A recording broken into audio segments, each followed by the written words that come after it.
লাফালাফি বেশি করবা না, 12 কোটিতে গাছের গোড়া আসতে নানা দেবে, মামু বাড়ি দিল্লি গিয়ে পড়বা, বাংলার জমিনে জায়গা হবে না। এই চট্টগ্রাম থেকে স্বাধীনতার মহান ঘোষক প্রেসিডেন্ট জিয়াউর রহমান সাহেব দিয়েছিলেন, এই চট্টগ্রাম থেকেই ইসলামী রাষ্ট্রের ঘোষণা হবে।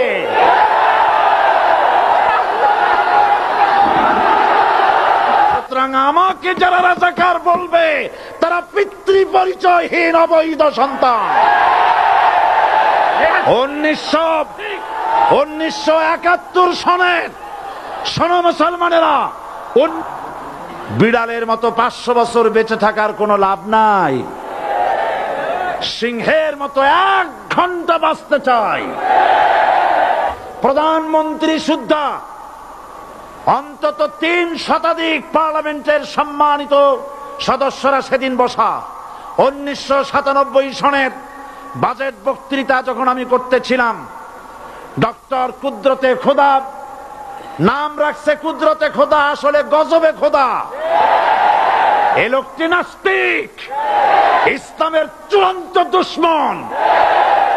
তার প্রণীত শিক্ষা ব্যবস্থার যখন সমালোচনা করছিলাম, ট্রেজারি বেঞ্চ থেকে আমাকে বলা হলো রাজাকার।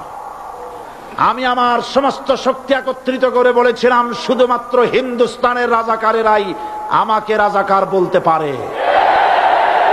আমি বলেছিলাম 1973 সন পর্যন্ত আমি বাংলাদেশের কোন রাজনৈতিক দলের নেতা এবং কর্মী ছিলাম না।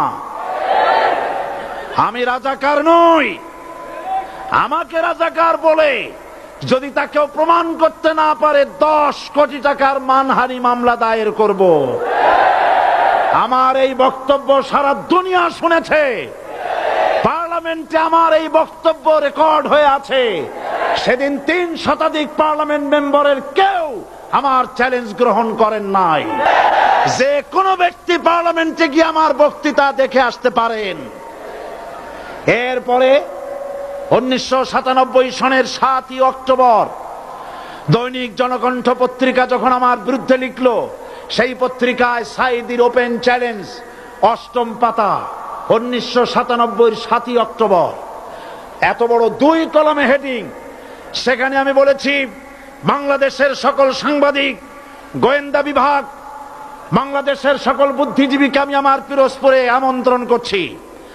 আমার উপস্থিতিতে যদি কেউ প্রমাণ করতে পারে বাংলাদেশের স্বাধীনতা যুদ্ধের বিরুদ্ধে আমার কোনো ভূমিকা ছিল, সজ্ঞানে স্বেচ্ছায় জাতীয় সংসদের সদস্য পদ থেকে পদত্যাগ করব। 3 বছর পার হয়ে গেছে, আজ পর্যন্ত কেউ এই চ্যালেঞ্জের মোকাবেলা করে নাই। সুতরাং আমাকে যারা রাজাকার বলবে তারা পিতৃ পরিচয়হীন অবৈধ সন্তান।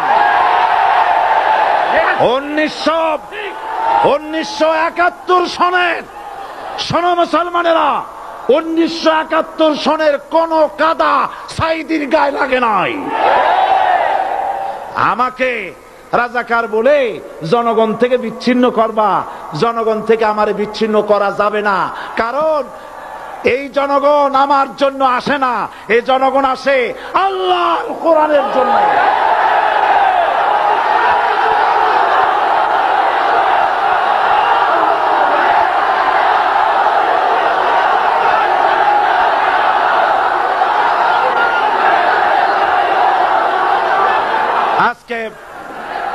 আজ যারা ইসলামের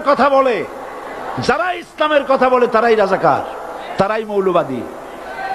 মৌলবাদী বললে আমরা অসন্তুষ্ট হই না, কারণ মৌলবাদী শব্দটা আসছে মূল থেকে। মৌল শব্দ এসেছে মূল থেকে। মূলবাদী তার মানে যারা মূলে আছে। মূল হলো কোরআন, মূল হলো হাদিস, মূল হলেন আল্লাহ, মূল হলেন আল্লাহ রসুল। আমরা আছি মূলে। এখন বলেন তো, মূলের শক্তি বেশি না আগার শক্তি বেশি? আমাদের যারা মৌলবাদী বলে ওরা হলো আগাবাদী। মূলে আছে কত কোটি? 12 কোটি। মূলে আছে কত কোটি? আর আমাদের যারা মৌলবাদী বলে ওই থাকো গাছের আগায়, আমরা মূলে। লাফালাফি বেশি করবা না, 12 কোটিতে গাছের গোড়া আসতে নানা দেবে, মামু বাড়ি দিল্লি গিয়ে পড়বা, বাংলার জমিনে জায়গা হবে না। এ কথা বিশ্বাস করো। বাংলাদেশের মুসলমানদের শরীরে এক বিন্দু রক্ত থাকতে শয়তানের তৈরি করা ধর্মনিরপেক্ষ মতবাদ বাংলার জমিনে কায়েম হতে দেওয়া হবে না, হবে না।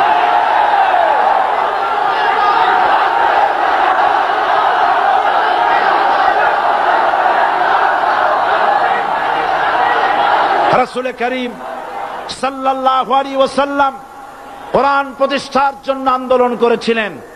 আয়াতুল কুরসি আমাদের সে কথাই শিখিয়েছে। আল্লাহ রাব্বুল আলামিন বলেন, আল্লাহু লা ইলাহা ইল্লা হুয়াল হাইয়ুল কাইয়্যুম। প্রাণ খুলে পড়েন, আল্লাহু লা ইলাহা ইল্লা হুয়াল হাইয়ুল কাইয়্যুম। আল্লাহ হচ্ছেন তিনি যিনি ছাড়া কোনো ইলাহ নাই, আইনদাতা নাই, বিধানদাতা নাই। আমরা মানুষের তৈরি করা আইন মানি না। 12 কোটি মুসলমানের দেশে আইন তৈরি করবে মানুষ, আমরা মানব না। নির্বাচন ঐক্যবদ্ধভাবে হবে এবং কোরআন হবে, আল কোরআনের পার্লামেন্ট হবে বাংলাদেশে।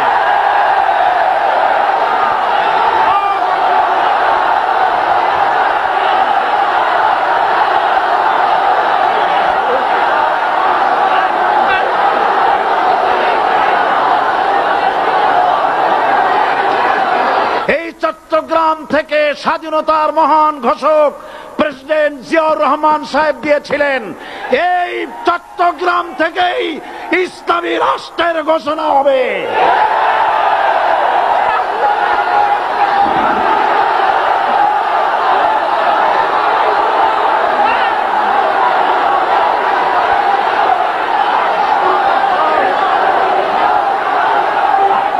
আমি আশাবাদী আপনারা অবশ্যই তা পারবেন। আমি 100% বিশ্বাস করি ইনশাআল্লাহ। কারণ যে ষড়যন্ত্রের মোকাবেলা করে স্থানীয় রাজনৈতিক দলের নেতৃবৃন্দ কোরআনের মাহফিল সিনায় এনেছেন, আমি প্রথম দিনেই বলেছি চট্টগ্রাম তাফসিরুল কোরআন মাহফিল কোন রাজনৈতিক দলের প্রতিনিধিত্ব করে না। এটা কোন জামাত শিবিরের একক সম্পদ নয়। এটা চট্টগ্রামের মুসলমানদের কলিজার টুকরা তাফসীরের মাহফিল। সুতরাং 144 ধারা 288 হয়ে গেছে। ষড়যন্ত্র পায় পায় চলে গেছে।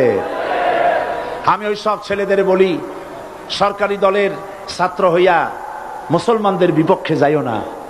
এদেশের ভাট আমাকে কথা বলতেই হবে ইনশাআল্লাহ। কারণ আগামীতে আবার আপনাদের সাথে দেখা হবে কিনা আমি জানি না। কথা বলতেই হবে। বসেন, কেউ দাঁড়িয়ে থাকবেন না। আমি দেখতে পাচ্ছি বাংলাদেশের ভাগ্য আকাশে উত্তর গগনে কালো মেঘ জমা হয়েছে। ঝড়ের পূর্বাভাস লক্ষ্য করছি। যদি মোকাবেলা করতে না পারেন সক্ষম ভাবে, এমন অন্ধকার গাঢ় কালো অমাবস্যার রাত আসতে পারে যার সুবে সাদেক হওয়া অসম্ভব।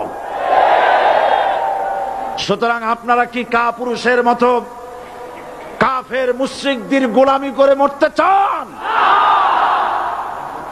বিড়ালের মতো 500 বছর বেঁচে থাকার কোনো লাভ নাই। সিংহের মতো 1 ঘন্টা বাঁচতে চাই। আমাদেরকে বলা হয় সাম্প্রদায়িক উস্কানিমূলক কথা নাকি আমি বলি। পত্রপত্রিকা দিছে না তারা? সাম্প্রদায়িক উস্কানি কথা। সাম্প্রদায়িক উস্কানিমূলক কথা বলি, সেই জন্যই বোধহয় শত শত মুসলিম আমাদের কাছে এসে মুসলমান হয়। মানুষে আর বোকা বানানো যাবে না। যাবে কি? আর বোকা বানানো যাবে? তারপর বলছে কি? এরপরে বলছে আমাকে বলছে রাজাকার। শুনে রাখো চট্টগ্রামের লক্ষ লক্ষ জনতা, পার্লামেন্টে যখন আমাকে এই কথা বলা হয়েছিল, আমার পার্লামেন্টের কলিগ জাফরুল্লাহ চৌধুরী সাহেব বসে আছেন এখানে। হ্যাঁ, জাফরুল ইসলাম চৌধুরী বসে আছেন পাশে।